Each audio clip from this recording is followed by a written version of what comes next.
Halo, Miss. Halo Mbak. Iya.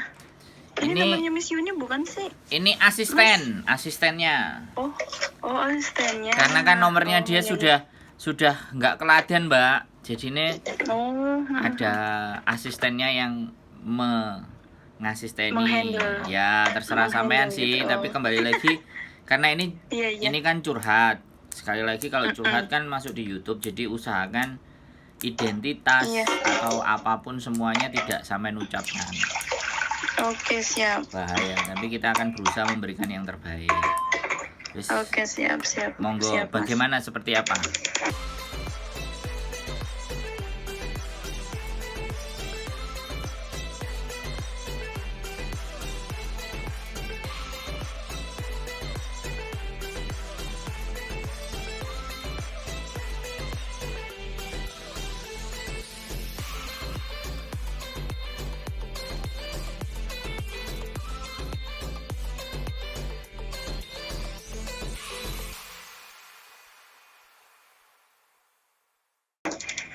Ini jadi aku kan di sini kan jaga nenek ya, jaga nenek kakek kan, aku jaga 2 orang. Terus majikanku itu duda gitu. Siap. Majikanku duda, terus dia tuh ngajak nikah gitu loh. Perfect, sempurna. Terus? Ngajak nikah. Cuman ibunya itu yang kayak nggak suka anaknya nikah gitu. Soalnya waktu dulu kan istrinya meninggal, Mas. Istrinya meninggal. Terus kata majikanku gini, kamu mau nggak sih nikah sama aku gitu kan? Aku bilang, ya nikah buat aku ya nggak semudah itu, bilang gitu. Enggak lah, masalahnya aku kalau aku pengen nikahin kamu itu pertama ya aku pengen nolongin kamu gitu. Kamu kan niat pengen cari duit, udah sekalian aja di sini gitu. Kalau kamu masih pengen lama di Hong Kong, dia kan bilang gitu, Mas. Jadi nanti kalau kamu nikah sama aku, otomatis kalau kamu pengen kerja di luar juga kan gajinya lebih gede gitu, kayak gitu. Tapi kalau kamu masih pengen nggak mau kerja di luar gitu ya, kamu harus nerima aku kasih kamu berapa, kayak kamu kerja biasa gitu, maksudnya kayak PRT aja kayak gitu loh, maksudnya kayak aku digaji sama dia. Kayak gitu. Kamu pikir-pikir aja dulu. Tapi kalau sumpahnya kamu nggak mau pun, aku tetap cari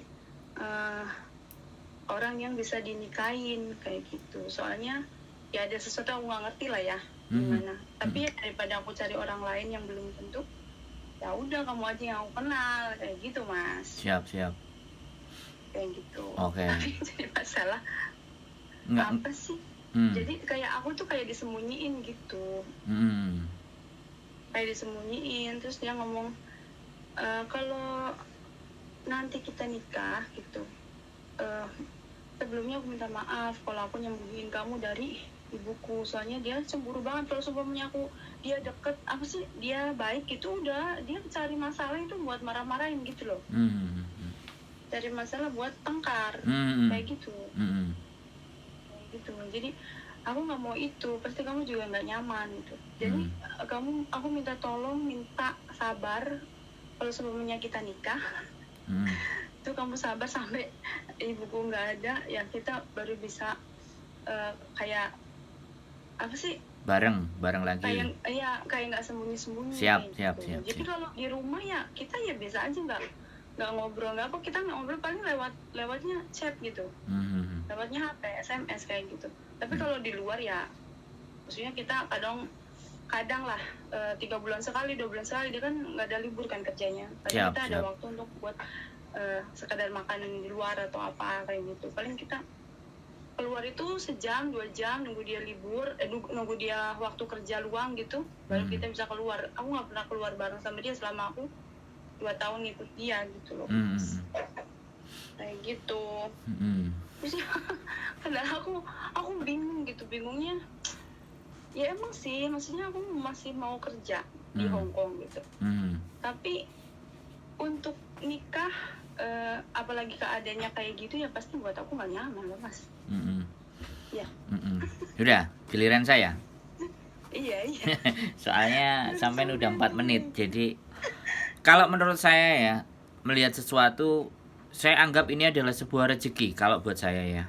Cara pandang saya dan cara berpikir saya. Saya tidak berusaha mengikuti cara berpikir sampean, tapi bagaimana cara berpikir saya dan cara berpikir saya itu akan nantinya sampean menemukan sebuah keputusan atau konklusi atau kesimpulan. Jadi menurut saya begini, sampean sudah punya keluarga belum? Pertanyaan saya itu yang penting. Saya janda anak 2. Oke, sip. Mantap. Jadi kalau menurut saya sekali lagi ya kan, kalau memang sampean mau menikah dengan dia, itu pastinya supaya menghindari keributan pasti sampean akan pergi dari tempat itu. Sampean akan dicarikin tempat yang lain yang lebih nyaman. Cuman ketika dia mau pulang atau tidak itu kembali lagi, karena bagaimanapun kan kita nggak boleh memisahkan hubungan antara anak dan ibu kan, itu satu. Yang kedua, memang dia sudah, kalau dia dari awal sudah ngomong bahwa kamu harus sabar ya, ini orang baik mbak kalau saya lo ya, menurut cerita sampean. Menurut cerita sampean aku anggap ini orang baik menurut saya. Iya makanya ya giliran saya yang ngomong mbak, kan gantian. Oh iya maaf. Sampean ngomong terus aku dengerin, sampean nggak dapat kesimpulan, saya cuma dengerin doang. Nek sampean maunya kayak gitu aku ya nggak apa-apa dengerin doang, tapi kalau sampean butuh masukan dari kami ya kami akan mencoba memberikan gambaran yang jauh lebih luas kan gitu. Jadi pada saat dia bekerja, dan sampean kan pasti tahu kesibukannya dia jam kerja itu jam berapa dan jam berapa, itu pasti. Tetapi karena itu muncul dari omongannya dia dulu, dan tahu mungkin sampean janda punya anak 2. Ini coba kalau kita orang Indonesia, kalau orang luar, orang Hongkong, orang apapun ya, nggak peduli orang itu janda apa enggak, yang penting kan nyaman. Nah, beda sama orang Indonesia, walaupun nyaman tapi posisinya sudah punya anak itu beban kan. Nah, ceritanya kan seperti itu. Jadi 2 poin yang menunjukkan bahwa orang ini baik dan serius, 2 poin. Dan sampean yang ketiga adalah sudah tahu gelagat kelakuan orang tua kan ada di situ, atau beda rumah? Ada di situ apa beda rumah, nenek? Ada.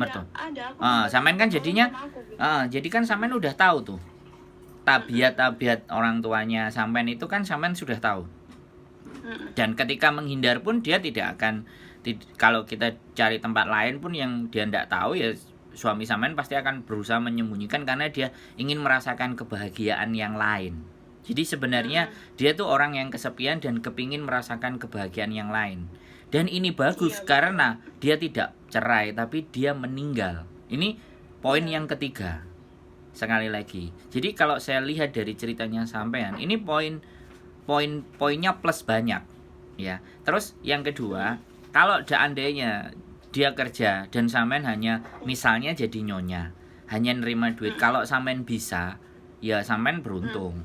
Tapi kalau sampean merasa homun, kan biasa tuh kan, ditinggal kerja terus kita enggak, dan sampean cari pekerjaan dan akhirnya nanti pulang terus sama-sama bareng dan capek misalnya, terus ada quality time, terus harinya libur, hari apa dicocokin kan, terus jalan bareng, kehidupan sampean akan jauh lebih luar biasa dan bisa memungkinkan kembali nanti akan dapat keturunan lagi kan, seperti itu. Jadi artinya itu masalahnya dia nggak mau. Oke, it's okay. Kalau dia memang tidak mau berarti tidak ada masalah, itu justru menguntungkan sampean menurut saya loh ya. Jadi kan sampean tidak terbebani. Karena kalau ada anak lagi kan sampean mikir lagi, ngomong lagi dan semuanya lagi kan sedangkan sampean sudah punya 2. Nah kan seperti itu. Sebenarnya posisi ini itu posisi yang sangat didambakan oleh semua teman-teman yang berangkat ke Hong Kong, yang sudah mengerti dan paham serta tahu karakter Hong Kong itu berharap yang seperti ini. Seperti itu. Kalau sampean memang nggak mau dilepaskan karo koncone sampean ya ndak ada masalah, tapi buat saya ini adalah potensi, tetapi sampean pikir lebih panjang lagi ke depan. Dan saya kasih tahu juga garis bawah-bawah, ketika teman-teman sudah menikah sama orang Hong Kong, tidak harus nggak bisa pulang ke Indonesia. Justru pulang ke kan ya bisa, makanya justru dengan sampean menikah itu sudah tidak ada batasan gitu loh. Nggak hitungannya nggak cuti, hitungannya nggak apa, ya pengen pulang saja. Bila perlu suaminya diajak, mau dinikahkan sampean mau nikah secara Indonesia ya boleh, enggak juga enggak apa-apa, tergantung sampean. Itu Mas, itu tuh yang jadi mau saya tanyain. Itu kalau seumpamanya nikah cuma nikah di Hong Kong aja gitu nggak apa-apa. Nggak masalah ya. Harus Indonesia Hong Kong. Gini, saya saran, kalau seandainya sampean mau nikah di Hong Kong saja nggak ada masalah. Tapi kalau sampean mau ada ijab kabul bisa. Kita panggil Pak Haji Muhaimin, atau kita disimsa coy, yang artinya secara resmi dinikahkan secara Muslim. Itu tidak ada masalah. Tapi biasanya dia meminta, kalau di Indonesia itu kan kemarin saya ngurusin 4 orang yang kayak sampean ini. Jadi suaminya Hong Kong. Jadi Indonesia KUA itu meminta untuk ada surat masuk mu'alaf. Makanya saya bawa ke Wancai. Saya ke bawa Wancai ya syahadat, terus mu'alaf, terus dikasih surat, bawa pulang ke Indonesia ya sebagai formalitas. Is okay, enggak masalah gitu loh. Nah, itu setidaknya kalau sampean memegang teguh ajarannya sampean, ya tidak dianggapnya sebagai sebuah kumpul kebo, itu ada solusinya. Yang terpenting adalah hatinya sampean dulu. Yang terpenting itu gitu loh. Karena memang ketika sudah residen, dependent visa ataupun sudah ada KTP, ya kemungkinan sampean bisa dapat uangnya jauh lebih banyak. Dan orang Hong Kong kan sampean tahu, duitmu, duitku. Iya, dia juga ngomong gitu. Nah, jadi terus dia bilang, kalau sebenarnya kamu kerja di luar gitu, kamu dapat gaji gede, aku nggak peduli duit kamu gitu. Begitupun dengan saya gaji seberapa ya kamu nggak mesti tahu kayak gitu. Yang penting kamu tak kasih. Pasti menuhin kebutuhan kamu di sini kayak gitu. Nah, itu berarti kalau dia udah di depan ngomong seperti itu, kalau saya ya digaspol, atur aja jadwal. Jadi menurut saya sih seperti itu. Cuman kembali lagi, sampean masih bimbang, sampean ragu, sampean pikirkan kembali lagi, dan tidak semerta-merta apa yang saya sampaikan. Terus yang kedua, ini kalau hal yang buruk ya, itu tadi kan yang baik semua. Saya harus juga bercerita hal yang buruk gitu. Kalau yang buruk itu kan sampean tahu sendiri. Namanya laki-laki kadang bisa jajan kiri kanan atas bawah kan. Apalagi dia sudah tidak menikah berapa lama. Lah, sampean hatinya sudah kuat apa belum dengan perangai dan tipikal yang seperti itu? Ya kan? Ya, tapi ketika sampean sudah siap, sebenarnya tidak ada jadi persoalan kalau kita memang bisa ngomong. Tapi kan ada perempuan yang nggak peduli, nggak bisa nggak bisa, artinya nggak peduli dengan hal-hal seperti itu. Kadang ada yang peduli banget. Nah, kalau hal-hal yang terjadi seperti itu, ya namanya juga Hong Kong gak kayak Indonesia, ya kan? Yang segala sesuatu, dan kadang-kadang laki-laki punya tingkatan rasa yang artinya ya terserah gue, aku mau kiri kanan terus nanti pulang balik sama kamu juga nggak ada masalah gitu kan. Nah, itu tinggal pandai-pandainya sampean mengatur perasaan. Karena orang Indonesia pasti pakai perasaan. Nah, orang Hong Kong perasaannya minim. Bisa dipahami nggak? Tapi begitu laki-laki itu ngomong kayak gitu sama sampean, ini saya respect loh. Kalau ada yang kayak gini, ya memang sih kita nggak mengeneralisir semua. Tapi pasti ada 1, 2, 3 yang tetap masih punya adab, punya hati, punya semua. Masih ada timurnya itu kuat, ada. Nah, ternyata sampean cerita, ya saya anggap kalau dari ceritanya sampean ya kan, karena memang saya nggak hidup sama dia dan saya nggak mengetahui, tapi saya dari cerita sampean itu udah menangkap ini sinyal positif gitu. Nah, jeleknya yang pertama itu. Terus yang kedua kan ya sampean tahu sendiri, menikah, sampean sudah pernah punya suami. Bagaimana dulu menikah dan sampean ditinggalkan. Toh buktinya sampean bisa bertahan di Hong Kong dan masih gaji 9 juta. 4.630 kan kalau kontrak yang kemarin kan. Dan sampean bisa membuktikan gitu. Aku digaji sama dia sekarang 12 sih, Mas. Anjir. Berarti dia benar-benar sibuk, dia benar capek, dia benar-benar kesepian, dia benar-benar butuh kasih sayang itu. Menurut aku loh ya. Sampainya digaji segitu Terus aku kan gak pernah kasih nomor dia, nomor temanku cantik. Aku bilang ini dia cantik loh, dia belum punya anak, dia single loh, bilang gitu. Aku kasih lah nomornya. Terus aku kasih nomor majikanku ke temanku kan video callan terus gitu, pengen ketemu, diblokir. Berarti kan dia nggak mau yang gatel. Dia mau yang natural, dia mau yang alami. Makanya jadi gini, putuskan dalam beberapa, menurut saya ya jangan terlalu panjang. Kalau sampean memang butuh untuk dianterin bagaimana nikah dan semuanya, dia pasti tahu. Tapi biasanya orang Hong Kong kayak kemarin aku 4 orang itu, yang satu ya dia nggak mau tahu. Udahlah, kamu suruh si Sandro atur sampai Mas Sandro juga bisa bantu kalau seumpamanya itu, Mas. Ya saya sudah pernah yang kayak gitu loh, Mbak. Bahkan sampai pulang ke Indonesia. Soalnya itu kan aku nggak susah gitu loh, Mas. Pulang ke Indonesia 2 minggu, pulang balik bawa buku nikah sudah selesai. Jadi udah beres. Jadi saya kondisikan di Indonesia dan itu di rumah saya.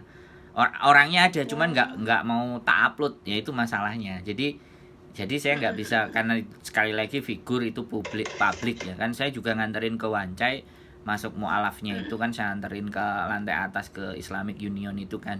Terus dia pulang ke Indonesia, di tempat saya udah ready, ijab kabul selesai. Pulang balik ke Hong Kong, KTP-nya buku nikahnya sudah ready, harusnya dapat. Nah, satu lagi yang surat jandanya juga namanya juga meleset. Tapi ya beres semuanya, nggak ada masalah. Iya, itu yang surat cerai itu katanya nggak boleh ada nama bin ke bawah ya, Mas? Bukan, kalau Hong Kong kan ya nama sampean yang di KTP sama paspor sekarang, yang di buku akte cerai sampean juga nama sama. Jadi mereka harus semua sama. Hong Kong itu semua sama. Makanya anak-anak yang data double ganda itu kan data ganda sekarang kan jadi masalah tuh. Iya. Jadi intinya nggak ada masalah. Siapkan hati, ya minta petunjuk, istiqoroh yang memang sampean meyakini hal itu. Kalau saya menganggap ya saya cuma memberikan kesempatan bahwa nggak usah khawatir gitu loh. Kalau hal yang buruk semuanya, Hong Kong itu apa sih? Hong Kong bisa kita atasi selama orangnya baik-baik. Toh buktinya sampean kayak nemu rezeki, digajinya juga sudah segitu. Berarti dia kan butuh hal yang lain. Nah, kalau sampean sudah biasa dengan laki-laki dan pakai perasaan dan bisa, ya sudah. Tapi setelah menikah ya pelan-pelan. Rasa itu bisa tambah banget, bisa juga biasa saja.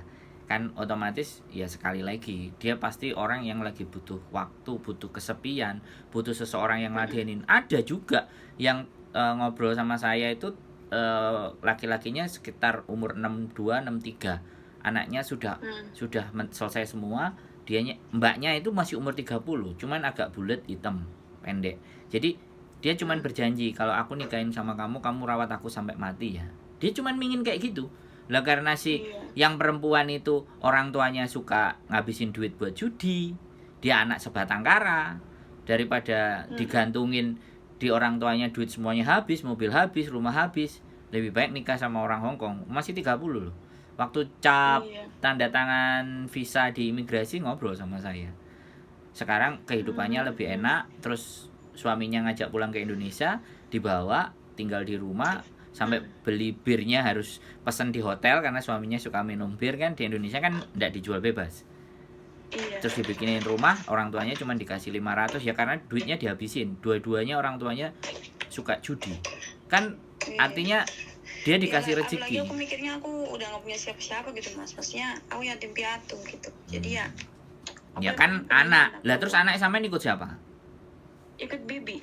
Nah, otomatis kan nanti tanyain kalau boleh bisa nggak dibawa. Kalau nggak bisa dibawa ya biarkan dia di Indonesia, sampean tinggal mondar-mandir atau anaknya suruh main ke Hong Kong. Kalau suami sampean nggak mau ya udah di tempat lain. Tapi saya rasa dia bisa terima. Yang penting itu nggak ada masalah menurut saya. Jadi dia ngomongnya terang-terangan sih. Aku kan anaknya 2, cewek sama cowok. Dia bilang kalau kamu mau bawa anak kamu ke sini, aku minta yang cewek aja yang dibawa ke sini. Dia bilang gitu. Kalau yang cowok biarin aja di rumah gitu. Kan udah gede juga. Ya, it's okay fine. Gitu. Jadi dia milihnya yang cewek. Ya nggak ada masalah kan ada sampean. Jadi apapun ceritanya, kalau hal yang buruk kan pasti kita juga udah prepare. Sampean sudah kerja, sampean juga ada tabungan, sampean juga ada duit, sampean juga dikasih sama suami, artinya clear, semuanya tidak ada masalah. Ya aku nggak ngerti apakah kehidupan sampean itu sudah sangat sengsara di sebelum-sebelumnya akhirnya menemukan hal yang seperti ini. Iya. Ya aku selalu menghubungkan kausalitas namanya. Jadi hukum sebab akibat. Ada sebab kenapa sampean mendapatkan hal yang baik ini. Di masa lalu mungkin hancur, remuk, redam atau gak jelas kan. Begitu sekarang dihadiahi yang seperti ini kan berarti sebentuk dimana bahwa sampean ada nilai keikhlasan yang sampean sudah mengikhlaskan masa lalu berdamai dengan diri sendiri, ya diberikan hal yang baik di masa sekarang dan masa depan. Itu nggak ada orang tiba-tiba dapat nemu hal yang bagus, itu nggak ada menurut saya. Itu ya sampean yang bisa menilai omongan saya benar atau tidak, sampean sendiri yang membuktikan. Jadi clear, kalau memang butuh sampean dibantu, monggo silahkan, tidak ada masalah. Ada pertanyaan lagi yang mau sampean tanyakan? Ya udah sih, udah jelas Mas. Ini kalau seumpamanya aku tahu Mas Sandro bisa bantu, kan aku bisa lebih mudah gitu loh untuk mengurus semuanya gitu. Kalau seumpamanya iya, seumpamanya iya gitu loh Mas. Tapi saya tanya ya, saya tanya. Nonton siapa? Kak, saya tanya sama Miss Yuni, kira-kira camto atau gimana? Atau lebih kurang atau lebih oke atau gimana? Gimana maksud? Saya jadi asistennya Miss Yuni, kan rimain curhat orang banyak-banyak tuh. Aku selalu nyimak itu. Lah ya, dari omongan saya ke sampean, kira-kira nggak kalah juga kan? Enggak. Masukannya pas lah, cocok. Nah. Cocok jadi ininya, asistennya ini kayaknya. Cocok. Masukannya cocok. Ya, jadi seperti itu Mbak, kalau ada yang sesuatu dibutuhkan, monggo, bisa ngobrol, bisa nanya, semuanya bisa diatur, gampang, nggak usah khawatir. Yang penting yaitu tadi, tetap semangat dan selalu waspada dengan hal-hal yang buruk. Tapi ketika kebaikan sudah sampean lakukan di masa lalu, ya tetap selamanya akan jadi baik. Gitu sih. Iya Mas, makasih ya Mas ya. Siap. Udah ini. Siap. Pokoknya semangat. Makasih. Sehat selalu. Segitu aja dulu ya Mas Yoi, ya. Assalamualaikum. Salam.